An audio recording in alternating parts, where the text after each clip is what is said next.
No one launches more scientific balloons from more places around the world than NASA's Columbia Scientific Balloon Facility, based in Palestine, Texas. They can fly that 8,000-pound payload, the weight of 3 small cars, nearly 23 miles high, to an invisible ceiling where the atmosphere ends and space begins, and can stay there, riding upper atmospheric winds, for up to 6 weeks. They expand to nearly the size of a stadium, like the Louisiana Superdome. From New Mexico to Arctic Sweden, and Australia to the coldest and driest continent, Antarctica. The Columbia Scientific Balloon Facility launches 15 to 20 balloons a year over 4 to 5 campaigns. It begins with the pickup of a scientific payload with a specially designed launch vehicle. And attached to the payload will be suspension cables that will go upward to what we call a truck plate. That truck plate is actually holding the entire flight system to the launch vehicle. From that truck plate, there will be a suspension ladder that will go over the launch vehicle, and that will connect down to the parachute separator unit. Rotators should be on. This unit separates the parachute from the payload to prevent a wind-filled parachute from dragging and damaging the payload after termination.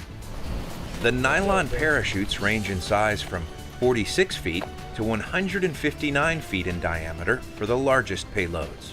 And then we'll have the terminate fitting, which is the link between the parachute and the balloon.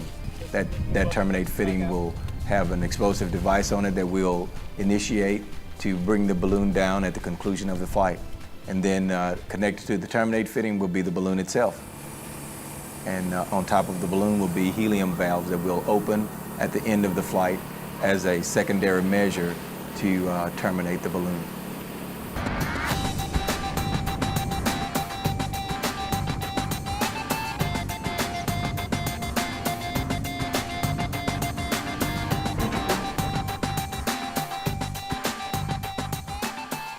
Telemetry, the ability to send and receive data and control functions to and from the payload, is tested and confirmed.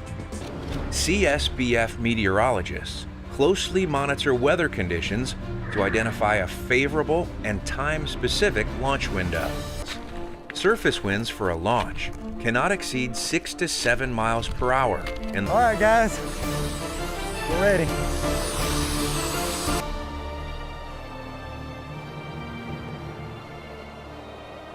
Stand by. Release the balloon. Roughly 2 hours of float time, balloon and payload will arrive at the edge of space. We've had reports from airline pilots that they could see our balloon and were trying to report near misses to the FAA when the balloon is 125, 145 miles away.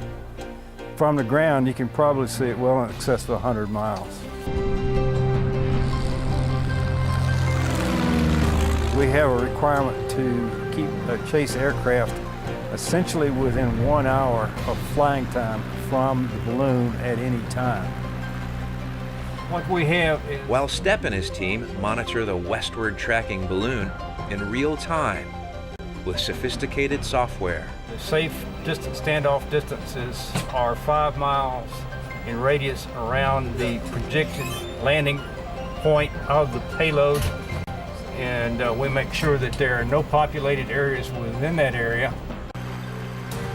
After a visual inspection of the projected landing point,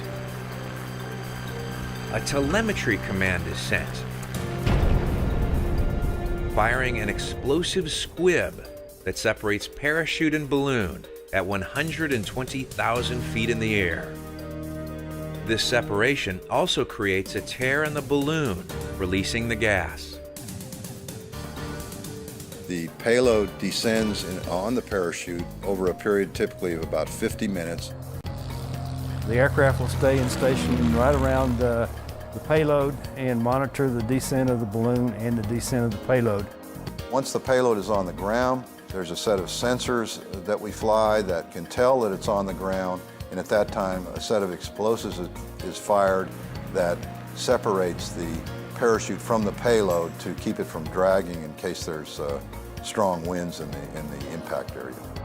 We have the capability of predicting where a parachute will go from 120,000 feet, typically within 2 to 3 miles. In the end, the payload is recovered and returned to the science team to fly another day.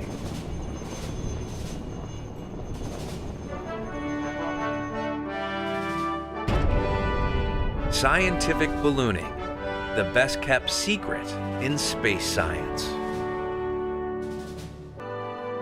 It's a quiet little engine that always has. And we've been going along providing very economical platforms for scientists since the late 40s. And I really believe that it's the little engine that always will, too.